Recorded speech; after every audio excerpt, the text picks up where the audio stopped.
don't forget how important it is to get to see your customer and get to spend time with your customer. And that doesn't have to be done necessarily in formal meetings. That could be done obviously on phone calls and Hangouts, etc., and Zoom calls. But also, go to the conferences. Get yourself a pass. Spend time with people in the margins of the conferences, and I always say you get judged by the company you keep. And if you're even thinking about building your, so as you're building your business out, is who are going to be the greatest referrers of business and the greatest commentators on how good you are, and try to find ways in which to build relationships at the highest level.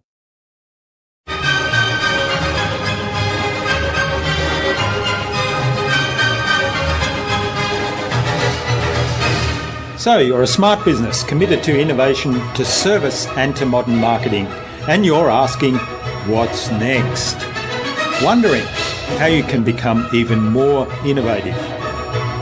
My name is JuliaStreets from InnovaBuzz, and this is the InnovaBuzz podcast, where we share all kinds of tips, advice and interview guests on all things innovation and leadership in modern marketing. Hi innovators, it's great to be back with another episode. I hope you've had an awesome week so far. I trust you enjoyed our most recent interviews with marketer Wayne Smallman of Octane Interactive and Jeff Hoffman, co-founder of Priceline.com, or Bookings.com as my Australian friends would know it. I'm really excited today to have on the InnovaBuzz podcast as my guest JuliaStreets. Julia has a day job as founder and CEO of Streets Consulting, a business development, marketing and communications consultancy. Julia, in her spare time, is also a stand-up comedian, an auctioneer and a writer, as well as host of the DiverCity Podcast. She's enjoyed a 25-year career in financial services and has been named one of Brummel Magazine's 30 Inspirational Women on Boards, also one of their 30 Inspirational Women Entrepreneurs and 30 Women of Influence. She's also regularly named one of the 30 Power Women in FinTech by Innovate Finance, and this year has been shortlisted as a FinTech champion in the Women in Finance Awards. Very highly respected lady in the FinTech industry, and she's regularly booked as a host, a chair or a keynote speaker at industry conferences all around the world. Today's episode is brought to you by the Transformational Marketing Hub, where you'll find a host of free and exceptionally useful information to help you transform your marketing. You can access the Transformational Marketing Hub by visiting InnovaBuzz.co/VIP. If you don't yet have an account, don't worry, click on the blue Take a Peek Inside button. As I said, it's free and exceptionally useful. In our conversation today, Julia talked to me about the importance of understanding your customer and audience and their needs at any given moment. We talked about her model of a virtual team of specialists and leveraging both expertise and time for the client's benefit. And, of course, we talked about people doing business with people. Without further ado then, let's fly into the hive and get the buzz from JuliaStreets.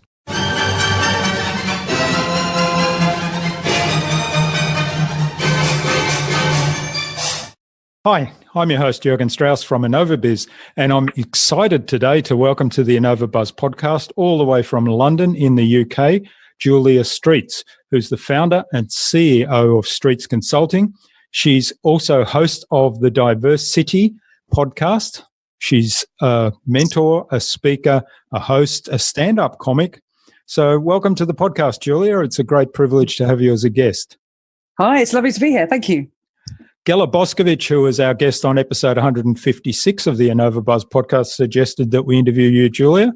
So big hello to Gala. She introduced us. Absolutely, yeah. She's a rock star, actually. And I love the fact that everybody even has an episode number. Gala from 156. And she will now forevermore be known.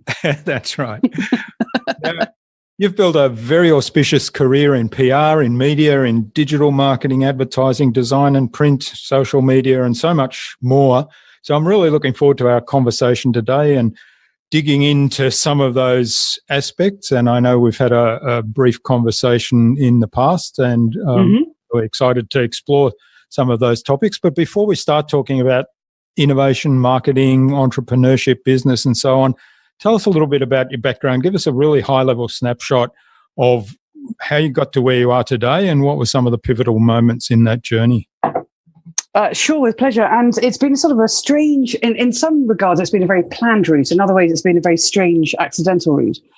So this year, I've figured out it's my 30th year of working in the field of financial services. So our niche is financial services.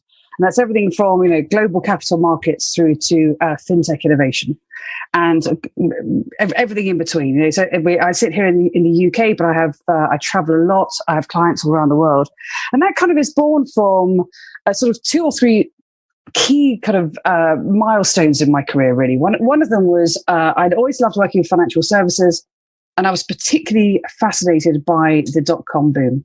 And I became head of e-commerce during the dot-com boom just before the turn of the century. And I loved working with entrepreneurs. There was something about working with people who are very quick to make decisions, who are very purposeful in their intentions, who have a very clear vision and a strategy and need help and need really rock solid advice that makes a difference. You literally can draw that line between advice given and results versus, larger corporates where you tend to be through levels of decision making and, it's probably very rich with architecture, let's put it that way, and infrastructure. So I really love that. And then the other thing was I also loved international business. So I became European head of marketing, comms, and business development for a brokerage firm called Instinet, which is a global brokerage firm. And so I had the European remit, and I loved that because I was working with clients all over Europe. One day I'd be in Milan, the next day I'd be in Paris, and I'd be in Frankfurt and up in the Nordic region, and loved it, absolutely loved it. And the fascination with the cultural differences. People do business with people. So actually needed to understand, what are the local drivers, the cultural references. It's rich. It's really, really, important to understand the dynamics that are going on. And I loved that. And then I went on, I had the great privilege to do that on a global scale because I became global head of communications for the technology business of the New York Stock Exchange, a business that then was called Atos Euronext Market Solutions, which was basically the technology for global regional stock exchanges, clearing houses. If you were a brokerage firm, you would need a platform and then all the interconnectivity that happens between them. So before you trade, all the insight and intelligence that you receive to make a decision. When you trade is the connectivity to be able to execute. And then after you trade is the ability to clear and settle. And then also all the post-trade reporting and dynamics and data that goes on around that. And I absolutely love that. And when I came out of the stock exchange, the truth of the matter is when you do a huge global job is you travel relentlessly and it is exhausting. I mean, it is really, really right, tiring. Yeah. So I came out of the stock exchange. Jump on and just comment on, because you talked about getting a immense satisfaction out of working across the different cultures, and you made the comment people do business with people, which I think is really core at that. And I remember spending about 30% of my time traveling the world in my corporate career, and people used to say to me, "Oh, that must be really exciting." And I said, "Well, on the one hand, the traveling really tears at you, which I think you're about to tell us a little bit more about. But on the so traveling around doesn't really have the allure that you might think. It's you're standing in line a lot in airports, checking in, waiting for baggage, waiting for taxis, waiting in hotel queues, and so on. But the ability to actually interact with people in different cultures and recognizing that you're actually dealing with people is really the the rewarding part of that to me. Yes, absolutely. And to understand, personality types, cultural references, behaviors, what keeps people awake at night, what drives their decision making.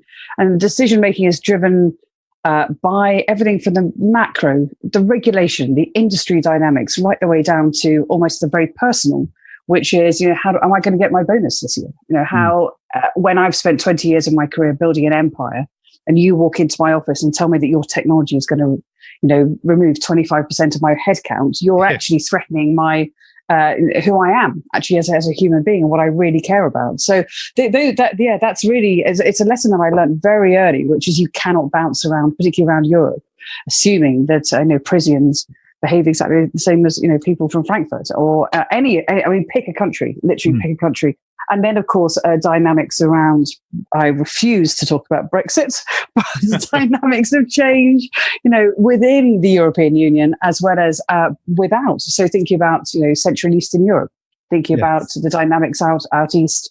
And, and I talk there with a very European lens, but of course, at the time I was doing that on an international scale. So equally, a lot of people make, ill-advised references to Asia, and as though it's like one great single market. That's it couldn't be more different if you tried. That's where I travelled a lot in Asia, and there we are. You're exactly right. Yeah, if you say Asia, well, what part of Asia? Because there's at least 100 different cultures and personalities there.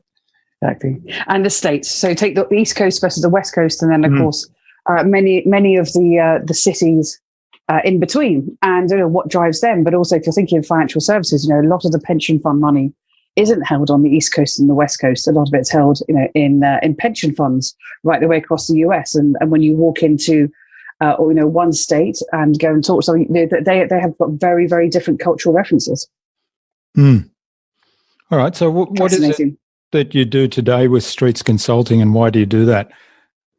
Well, so there are a few sort of things that I learned along the way. One of them was when I was in-house, and I had PR agencies, marketing agencies, design agencies, copywriters. I had, when you have a job as big as that, you have a lot at your disposal. And I kind of quite often found myself thinking, well, first of all, I'm sure I'm overpaying everybody because everybody's in offices and everybody's consuming cost. And then the second thing is I actually spend an enormous amount of time educating my agencies when I would argue that they should be advising and representing me. And there was this kind of constant friction, a sort of tension between, what your budget truly buys. So senior people will walk in and convince you that they are the right people to advise your business. And then what tends to happen, because the senior people are the most expensive people, is that work gets passed down to very junior people. And particularly when you're talking about the machinations and the complexities of capital markets, financial services in its broader sense, whether you're talking about payments or you're talking about, stock exchanges, this is so specific. And then when you start getting into the subject matter and dividing, how an equity is traded versus how a derivative is traded, and then you start getting into the pre-trade and the post-trade dynamics, you can't make this stuff up. You have to really know what you're talking about. So I basically, I will tell you a little kind of mini story in the middle, which is the second sort of big pivotal thing that happened in my life. So when I stopped my job at the stock exchange, I came out and then basically was thinking about what to do next. And then I had this sort of huge kind of flash of lightning. And I was watching a friend of mine who was a cabaret singer, and she was singing at a little cabaret club. And I thought, do you know what? I have got to do stand-up comedy. And if I don't do it now, I will always regret it. And I knew that too many people to ignore had said to me, kind of, have you thought about doing stand-up? Because I've done lots of corporate presentations on stages and that sort of thing. And I thought, what, if I don't do it now, I will lose my shot. And I couldn't bear to be, kind of sitting in a rocking chair at the age of 70, 80. Actually, I probably won't be. I'll be out. So hopefully something a bit more dynamic, but who knows what the future holds. I couldn't bear to look back and go, what? I could have been a comic, but I never tried. And it just felt like that all the stars aligned that was the moment. So maybe slightly madly, I booked myself, having never done stand-up before, I booked myself a show, a one-woman show, well, technically it was a 2-woman show, actually, at the Edinburgh Comedy Festival, at the Fringe Festival, which is the biggest comedy festival in the UK, and arguably in Europe. And so I went off and did that. And I'll happily talk about that in a bit more detail. And when I came, and it is a fascinating, if you want to learn to sell, go and flyer a comedy show at a comedy festival, because, and this is the days before apps. So, you would have to basically, I did very specific things, like I took a venue that had its own box office, because at the time you had to send people half a mile back down the road, convince them to stand in a queue before they even parted their money to come and see your show. So I had a box office. I did 2-for-1 deals. I only flyered around a certain sort of radius of the venue. I particularly looked for very tired heterosexual middle-aged couples. And I targeted, if I could make the woman laugh, invariably, and that's not, I'm not denigrating anybody in this. It was a very specific strategy. If I could make the woman laugh, invariably the guy would go, sounds good to me. And then I could go, look, you don't have to go all the way back down. There's a box office around the corner. And I was literally bringing people in 2 by 2. And what was fascinating was the amount of effort equated to literally people in chairs. So some days when you go, oh, do you know what? I can't in my soul. I'm just too tired. I can't, whatever. You would be performing to about 4 people. I think my smallest audience was it was 8. I remember that, because thinking, gosh, I'm going to have to work quite as hard. Who have all, in their credit, they have all paid to see something that they believe is going to be good. Whether the delivery or not, that's what they believe. So you have to give them what they've paid for. And that's your product. And then, of course, at the other end of the spectrum, the more effort you put in, of course, you have a bigger house. So when you have a bigger house, you have a different energy. So beginning to understand audience dynamics and what people need, and how you, and there's so much, about pricing and sales and venue and experience and all of that. I'm interested. You talked about, approaching certain people and within a certain radius of the box office. So was that all very strategic? It was. Oh, yeah, it really was. I mean, I was talking about this only, I did quite a lot of speaking, International Women's Day, and I was talking about this, and I said, essentially, I did a bit of a risk assessment. And I was thinking, what are all the things that could go wrong? Well, one of them is, obviously, how do you get people in? Being a completely unknown entity. So therefore, how do you be a bit smarter about it and very, very targeted? How do you do that? But not in a manipulative way in any way, shape or form. It's just just good marketing. It's good sales and marketing practice. And then I also thought about, I knew that if I had to tech it, as in do all the technical requirements for it, it would fall apart. And I knew I had to get a director. So I hired a director. And so I essentially did a whole risk analysis, even down into some of the content, which was, one of my biggest fears is, how do you handle heckling? So I wrote my first show, so there was almost no room to heckle, because I tell stories. It's all storytelling. Comedy is largely, not entirely, but it's largely storytelling. So of course, if you can take people on that journey with you, they don't have time to sit and think and throw abuse at you. So, which is just like business, really. So anyway, and the reason why I call that out is because then to come back to your question, forgive me, I've kind of gone off a bit of a ramble, but to come back to your question, as I came back from the Edinburgh Fringe Festival, and then I had a phone call from a previous employer who had carved out a side piece of the business to set up the first ever pan-European stock exchange. Now, for context, prior to that, if you wanted to trade UK stocks, you had to do that solely on the the London Stock Exchange. If you wanted to trade German stocks, you did that on the Deutsche Börse. It was very, very regional stock exchanges or national stock exchanges. And so for the first time ever, there'd been a change of regulation. I was saying about those big driving industry dynamics. There's a change of regulation that meant you could actually trade pan-European on a single platform. And so that had huge implications in terms of driving down price, efficiency, access to prices, immediate comparison of prices, et cetera, and unlocking liquidity in the market, which is fascinating. So basically they called me up and said, look, do you fancy doing some freelance work? And I thought, okay, so I've just come back from Edinburgh. I could do that. I could continue my writing. continued to do some comedy. It did need to work. I wasn't a great stand-up comedian, but I knew there was something in it, and I really wanted to pursue that. And so the first business, which is a brand you'll know, because it was a business called Chi-X. So where we launched Chi-X Europe, I then was asked to launch Chi-X Australia, and then Chi East and Chi Tech, that then became a business called Market Prism that was sold to Colt, et cetera, et cetera, et cetera. So actually starting at a European basis, but again, they were like, well, actually your international expertise and understanding, et cetera, could help us with that. And what was fascinating was being on the other side, the supply side of the consulting table, or the client's consulting table, was I then, very, very small team in the client, but with a budget, and was about how do you extract the greatest from that marketing comms budget by a blend of media relations, digital, think about your branding, think about your marketing materials, your sales materials, your web, your conference strategy, et cetera, et cetera. So actually then it began to think about, well, if I'm going to help this business be as successful as it can be, they can't afford to hire multiple agencies. So what I'll do is, I know a ton of people. So I created an entirely virtual business model so we could keep the operating costs very competitive, and then be able to bring in very experienced people, because there was no room for error. When you're as small as that, you cannot afford not to have great advice. So then bring in specialists. So we had a PR specialist, a design specialist, a marketing specialist, and create an accounts team with a singular understanding of the message, a singular understanding of the purpose of the business, and then where it was headed and where it would get its growth from, so we could be super targeted, and then work as a virtual team to support it. And that's essentially how the business started. That's now 12 years ago. And what's lovely is we've never looked for a client since, because on the back of that, the phone just continued to ring, and people say, well, actually, I saw you did the Chi-X work. Could you help us with this? Could you help us with that?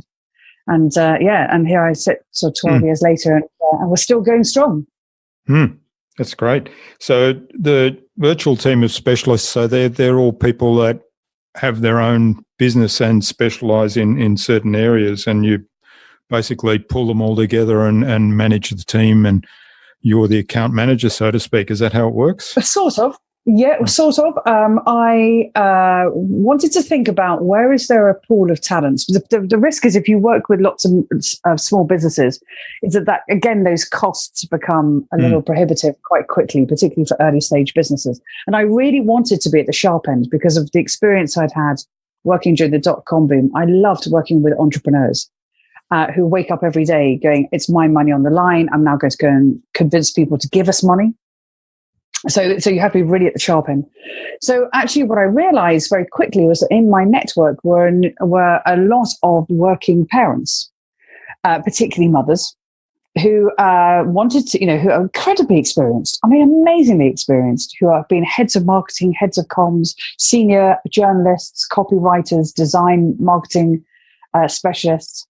And for them, of course, what's important is beginning to think about unlocking that inherent struggle that working mothers have, which is a need to earn, I need to use my skills. It's incredibly important that everybody wakes up going, I have value. But actually also, I want to be here for my children. And I for years have watched, and it is particularly mothers, but actually what's fascinating now is that that's shifting quite a lot to fathers too. Is beginning to think about how. So if you can work from home, you can take your children to work, do amazing work that calls on your skills, working with fascinating businesses for whom you are a trusted advisor. You're not just one of a team of many where you can go, oh, it's fine, doesn't really matter.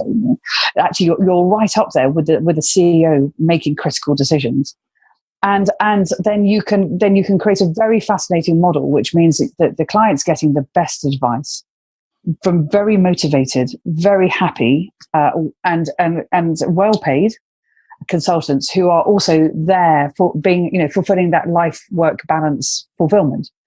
And actually, much of that work, a good old chunk of it, doesn't need to be done during the working hours of 9 to 5. So at one stage, we had consultants in London, New York, Sydney, and also Prague. And what we would do is we just send work around the world, and different people work at different times, and you can turn around things in a very, very smart fashion, which is, that's kind of how that's developed. Yeah, I love that model. I was back in the early 1990s, when we were first on email in the corporate world, I had this vision that because I was running global teams, and I had this vision of how can you utilize the fact that people are in different time zones to do exactly that, to hand off work around the world into the different time zones so that you turn around things much quicker.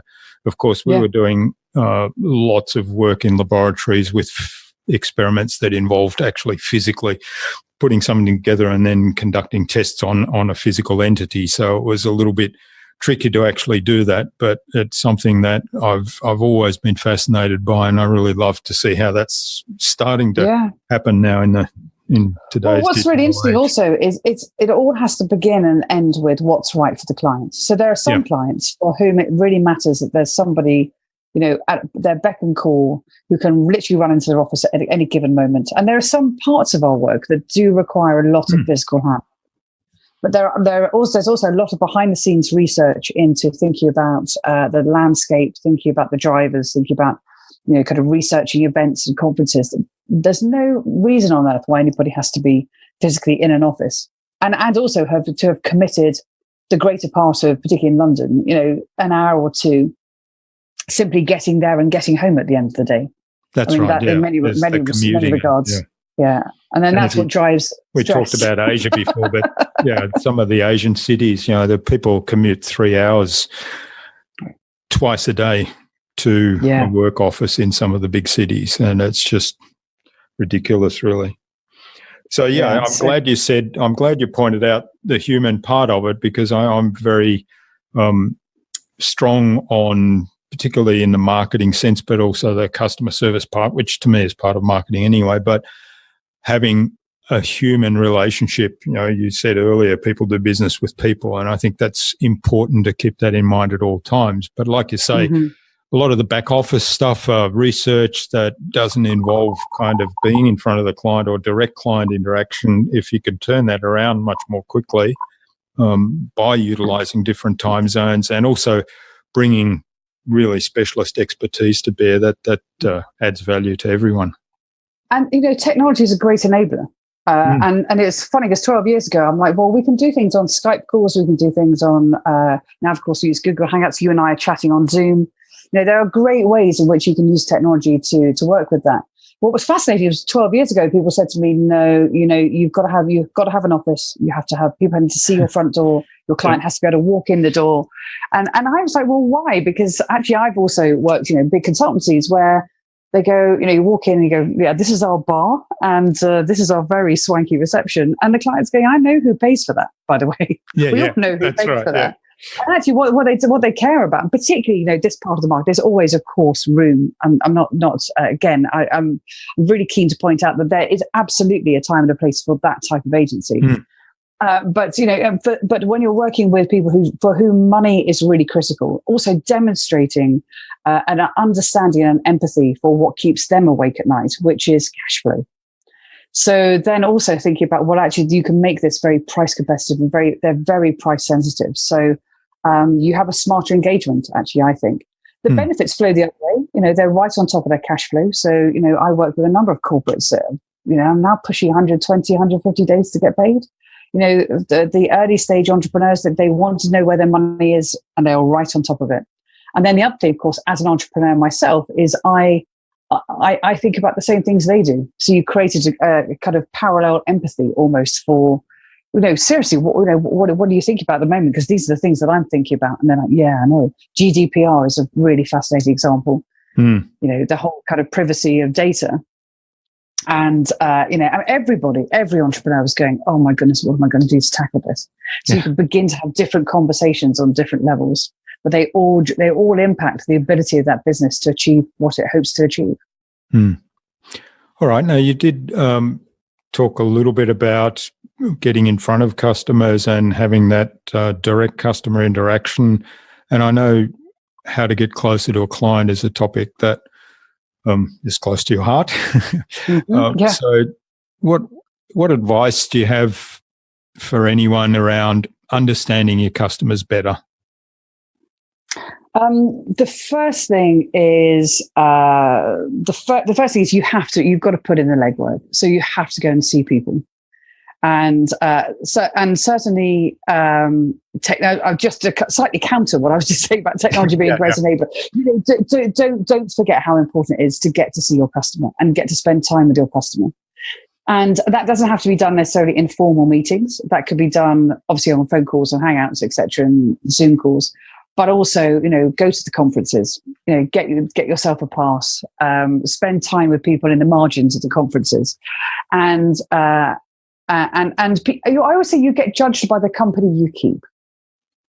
And if you're even thinking about building your, so as you're building your business out, is who are going to be the greatest referrers of business and the greatest commentators on how good you are. And try to find ways in which to build relationships at the highest level. And because no decision is ever made in isolation. So for your existing customers thinking about what they do with you today and what they could be doing with you tomorrow, they will be constantly thinking about, well, everybody tells me a great story about how much you can do for me, but actually, how do I believe that you can? And so they'll be looking at what you're doing for other people. They'll be looking and thinking and probably talking to other people about what you do for them. So you don't underinvest in keeping company with that group of people, and finding ways in which to. This could come out the wrong way, but finding ways to impress. And impress isn't showman or showwomanship. It is actually just a ways of demonstrating an understanding and an empathy for the dynamics at play. Yeah. And the extraordinary thing, the extraordinary thing that's happened to me, which I realized there was an opportunity, was now with my comedy skills and my ability to hold an audience, I now get invited to host many of those conferences that I was talking about. And I always said that I would judge the success of my business, obviously, on cash flow and profitability and all the standard metrics. But it's about being invited to keep company with your clients on stages. And not begging, not paying, but actually that's when you begin to realize that they take you seriously as a compatriot, as a peer, less as a provider and a supplier who's trying to flog them something. Yeah. And that's really important, because in any kind of advice, trusted advisor is the goal. There's absolutely the goal. And that is easy to say, but it's hard to earn, actually. And it's not about learning, it's actually about earning. And it's not for you to claim, it's for others to judge. So thinking about how do you keep company with your clients is incredibly important.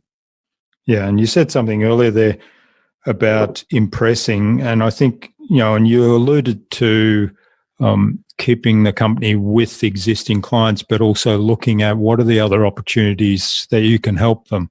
And I often get, as a consumer, I get really annoyed when, and phone companies, health service providers, internet service providers are great at this. It's offering a special deal or special incentives to bring new customers on board, but they ignore their existing customers. And recently I switched internet service provider because when I saw a special deal from the one I was with and asked, well, can I have that too? Because I actually needed more download credits. And they said, well, no, you're not eligible because you're an existing customer. It's only for new customers. And then I found another company that had a similar offer for only new customers. So I took up that offer, knowing full well that they will probably do the same thing to me sometime down the track. And I think that is just such a big lost opportunity, taking care of existing customers. Well, that's not, the risk with that is that's not so much a pipeline, it's a pipe. Yeah. Where you're basically putting new customers at the top and you're losing them at the bottom. That's right. Yeah. And arguably, I'm sure they have a good rationale for that, and it's probably driven more by price and balance sheets. But I'm not going to comment. But actually, it's really important that if you are looking to grow, and by the way, what is growth and what does success look like, and what are the motivations for growth is a really fascinating conversation to have. But actually, the whole I mean, if you want to grow, so you can't be losing business. And the biggest risk with that is, of course, it's cash flow. And of course, it's losing revenue and a client. But actually, what's more important is every time a client walks away from you, you're potentially damaging your reputation. That's right. That to me is really the big one, because people are much more likely to spread the word about a bad experience than they are about an okay experience, let's say. So if it's an exceptional experience, they'll probably telling me about it, kind of exactly. Yeah. Missing is the name of the company, and then all of a sudden, X number of thousand people know, and that's the thing, isn't it? It's all about, but then there's also another counter dynamic to that, which is also, when do you let a client go? Because is the client as in sort of my clients, is it the right client for us? Yeah. And do the dynamics work there? And I have along the way made some decisions about terminating some relationships with clients because they haven't been 100% aligned with what we stand for and their working practices or whatever it is. And and actually in some places just realizing, we're just not the right people for you. And that's those are tough decisions to make. And I let my third ever clients go. Actually, it was a very tough decision. And it was a big old chunk of our revenue, bear in mind we were in our growth, but it was absolutely the right call. Yeah, well, if it's not the right fit, it's probably not serving either the client or your business, right? Yeah. And it was interesting because you said something early on when you were telling us about the stand-up comedy and how you marketed that, of looking for middle-aged couples. So clearly you had in mind, that's my target audience. So you're very specific. It was really driven by fear of talking to an empty room. But it was a very clear strategy, which was going, how do I bring in people? And I sat in, I'm a great watcher. We talk about standing in airport queues and airport lines. I'm a great watcher of people, and I'm fascinated by people's behavior. And so I'd sat in I think day one, sat in a coffee shop just watching these people and thinking about, this is the time of day my show's going on, which was sort of late afternoon. People are beginning to look a bit tired. So actually, and to begin with, of course, your mind goes to, oh no, how on earth am I going to convince them? To flipping it round to going, there's an opportunity there, which is to make it really easy for them. Yeah.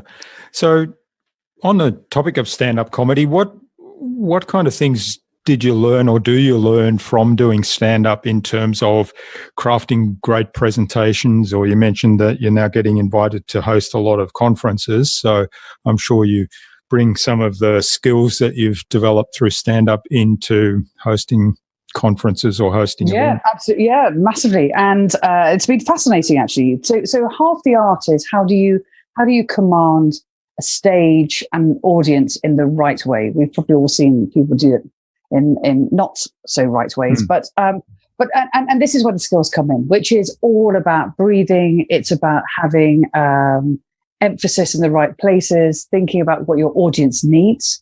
You have to really understand what your audience needs at any given moment. And when you go for huge, I do some events where I will start at 8:00 in the morning. We'll go right through the conference. Then I'll do the awards in the evening. Those are long days, and people are kind of, and their heads are full. They're going from breakout to plenary to whatever, and then thinking about actually. So then, how do you pull out for them? First of all, give them. How do I do this? First of all, give them permission to have a really good day. And I think there is something about going, relax, everybody. We're going to have a really good day. It's going to be fun. It's going to be busy. It's going to be rich with content. It's going to be actually at the same time, it's going to be very joyful. Because I think that actually once you add that vibrancy and that joy to an event, then it really gives it a kick. The second thing is also thinking about what are the dynamics of the organizers and also the sponsors and the speakers. So what do they need? So a speaker comes out, even little things about how they come out to a really well warmed up audience. And how do you get everybody very present, very focused so that the speaker has the best, speaking opportunity. And of course, the dynamics of putting on an event, which is just simply timing, keeping everything to time, keeping it all running smoothly, anticipating where the risk could be. and anticipating kind of how you can build back flex, or you need to build in flex because things can go wrong. And having lots of tips and tricks up your sleeve, as you would do with a comedy gig. You know, you do a comedy gig and you go, okay, so I've got a set, I've got a tight, like 10 minutes, 20 minutes, 40 minutes, an hour show. And you go, this is not about delivering a script. It's about actually delivering an experience. So people feel very, very engaged as they go through. And there's a ton of comedy techniques. And in fact, now one of the things we're doing, because too many people to ignore, have asked me if I would do comedy coaching. And if we want to see greater diversity on stages, which is something I'm very passionate about, sort of this podcast that you mentioned, it's all about diversity and inclusion in financial services. So we want to see greater diversity on stages. You need to tool them up so they feel very confident and effective on stages. So now we're doing actually lots of comedy coaching on helping people find their voice. That's fascinating. There's, to me, there's a whole lot there that's a metaphor for any presentation or even for writing articles in terms of, you know, knowing your audience and understanding what they need at any given time, and then delivering an exceptional experience. I mean, I think there's something about yeah, and it has to feel like it's the first time you've ever said it. You know, it has to feel like it floats from the top of your head. And then the other thing is, and it's a lightness of touch. You know, we've watched people kind of over direct and over command audiences, and then you feel the tension. You know, you feel, and so there's something about it. It's a finesse. It's all about finesse and a lightness of touch that just takes people where they need to be, and actually where they want to be. And they want to be there because they've paid a ticket, or somebody has paid a ticket for them to be there. So actually, it's about them just going, "This was great. I feel really good about being here," and that's the essence of it all. Yeah, because that's then when you free up the mind to really receive the information that's being provided. Because if I could talk about this stuff for hours. People are fascinated because they will absorb what you project. So this is what I learned, you know, from that show in Edinburgh, where I really wasn't good at all. I mean, I was not a good stand-up comedian. My first ever review was, Streets is too nervy to hold a stage. And they were not wrong, because I was so exhausted and wound up from flying and trying to get people through the door. To some degree, I'd lost the essence of what the people wanted, which was a show that felt like it was the first time it had ever been delivered, with a lightness of touch that was joyful, and people felt very relaxed and very confident. Because what I was doing is I was projecting, I believe, having thought about it, projecting my angst. And when you begin to project that, people absorb it. So people go, oh, God, actually, it all feels a bit disorganized. It all feels a bit choppy. And it all feels a little unconfident. And does anybody really know what's going on here? And then people begin to absorb that. And you can feel it. Actually, the electricity or the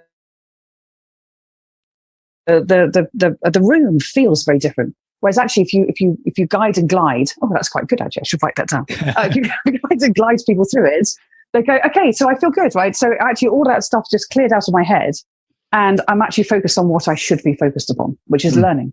Yeah, that's right.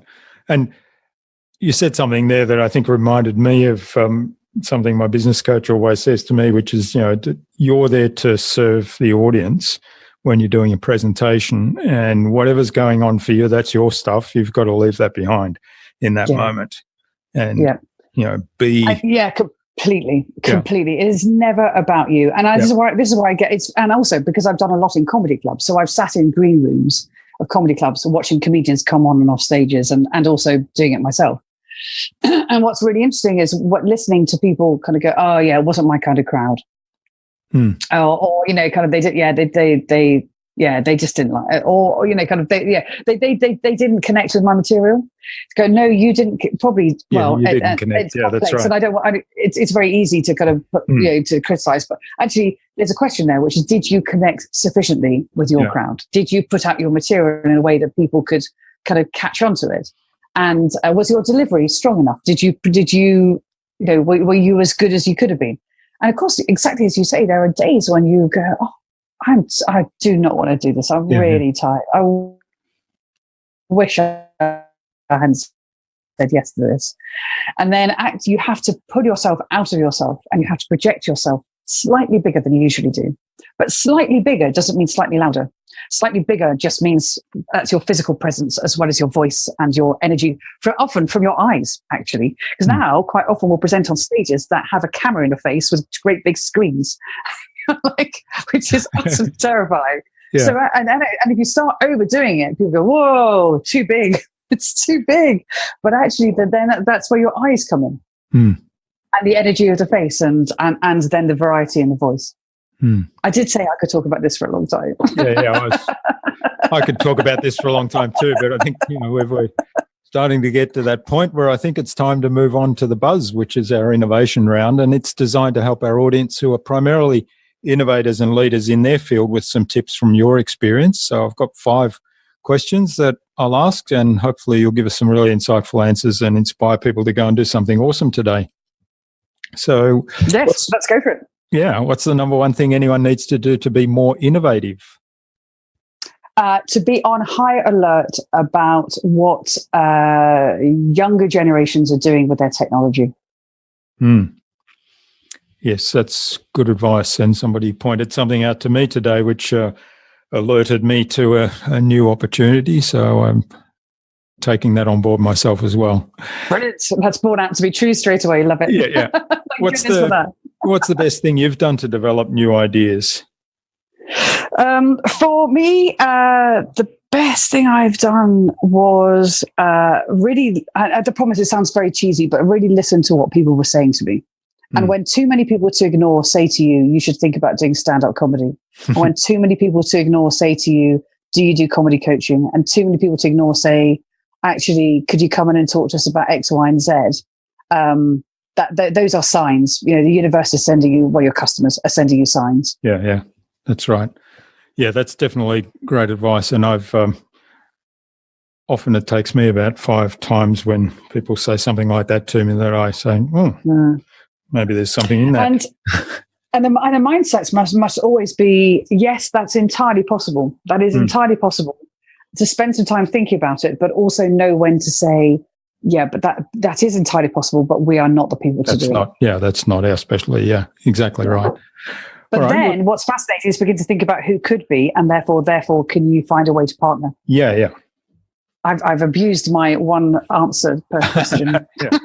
No, that's a good point. So there's always opportunities, even if it's not you directly. So what's one of the resources you use most often? We do everything on Google Drive, which means that I can access anything everywhere, everything and anything from anywhere. Yeah, that's one of the beauties today of the internet, that you can have Google Drive, or there's other services like that, but yes. Accessing documents from anywhere and working in documents. Google Drive allows you to work in documents at the same time with somebody else, which is really great. I really like that. So yeah, that's a wonderful tool. And you're right. Actually, I'm actually to that regard, I am vendor agnostic. It is really all about, does it let me do what I need to do? So when I am at airports, in hotels, on trains, traveling around, I'm very rarely static. And I've learned about myself. I'm very happy working on the move. I'm a very sort of flow driven person that actually I need to be able to have those tools, and that's what it gives me. Yeah. So what's the best way to keep a project or a client on track? Know when it is not your job to run it. So one of the things I did very quickly was that as an entrepreneur, you have to think a lot about, are you in your business or are you on your business? And the truth of the matter is, I realized very quickly that if I was in the business, I would be the reason why it would fail. in the sense of, if you leave the detail to me, it's going to fall apart. So I have very, very good account handlers and account directors who wake up every single day on the detail, making sure that things are delivered on time, of the correct standard, and that things are reported in the right way.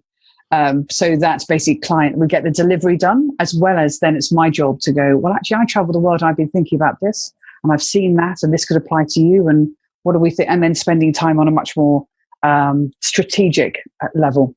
Yeah, that's a really good way to tackle it. So you have people that are focused on the detail and you're providing the big picture input at a strategic level. Yes, absolutely. And that's about knowing your limitations and actually what you're really good at and where your limitations lie. Yeah, I love it. And what's the number one thing you think anyone can do to differentiate themselves?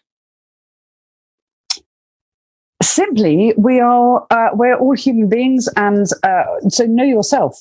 I guess it flows from the previous question, actually, which is really know you and know what you're good at. And obviously, there are days when we have to do things we're not so good at, which is good because we push ourselves. Yeah. But actually, really understand what you're really good at and focus on that, and demonstrate the value that you bring to your clients through the fact that it's almost that thing about if you took me off this account, would it really matter? It should always matter because of who you are and what you bring. Yeah. So that's really good. So self-awareness is a really big one, isn't it? And a lot of people really struggle with that, and it's quite amazing. Yeah, it really matters. And this whole thing about, to emotional leadership or emotional quotients and empathy, and it makes a massive difference in business to really understand you're working, essentially where we began the conversation with, but you're working with human beings. That's right. Well, thanks, Julia. This has been really great. Now, where can people find out more about you and perhaps even reach out and say thank you? Well, thank you very much. So a number of different ways. The business is Streets Consulting, so streetsconsulting.com. And then the podcast is DiverCity with a C, because it's about financial services, DiverCityPodcast.com. And you can find us on Twitter. And so DiverCity at DiverCityPod, and also JuliaStreets, I'm on Twitter as well. And then also I have another website, which is about my performing side. And one of the things I'm really looking forward to is coming down to Australia later in the year, in fact. Oh, wow. Well, we'll have to arrange to get together. Are you getting to Melbourne? Yeah, for sure. Yeah. All right. Well, we'll have links to all of that in the show notes anyway, so people can click through and check you out. So what's the number one piece of advice you'd give to any business owner who wants to be a leader in innovation and in their field? People do business with people they like. In a highly competitive world, when everybody is claiming and everybody's putting out materials and every salesperson is saying, we are the leading provider of next generation paradigm shifting technology solutions, ultimately, they need to be able to trust you. They need to believe you, and they need to understand that you understand them. Yeah, that's absolutely wonderful advice. You're preaching to the converted here, and I'd love that. So we'll hopefully convince a few more people of that. It really matters. It really matters. It does really matter, yeah. So finally then, Julia, who would you like me to interview on a future InnvoaBuzz podcast, and why? Well, you have to. It's not even a request; it's almost more of an insistence that you have to. You have to talk to somebody called Catherine Lyle. So Catherine Lyle is Australian. She's just come back to Australia. She started her career on the floor of the Australian Stock Exchange. She has advised stock exchanges around the world in some of the most senior positions, and more recently has become an investor and an advisor in the world of innovation and technology. Naturally, as you would expect, focused in financial services and technology, so fintech, but it also is a great mentor to early stage entrepreneurs who are trying to grow their businesses. So I think she would, I just think you'd get on famously. All right. Well, we'll reach out to Catherine. We might get an introduction from you and get her on the podcast in the future. Yeah. All right. Well, thanks so much for sharing your time and your insights with us so generously on the InnovaBuzz podcast today, Julia. I've really enjoyed this. We could both go on talking for a lot longer, but we want to keep the... It's our 3-hour show. This episode will be 3 hours long. Right. Well, we might have to do part 1, 2, and 3. But yeah, I wish you all the best for the future, and let's keep in touch, and let's make sure we do catch up if you're near Melbourne later on in the year. We'll have to make sure. Well, I'm working out some plans at the moment, and I certainly hope to be later on in the year. And I'd love to be there in spring, not least of all because I have family in Auckland as well, so I'm really keen to get over and see them as well. So great. Well, yes, looking forward to that. And thank you for inviting me on. It's been a real joy. Thank you. Thank you.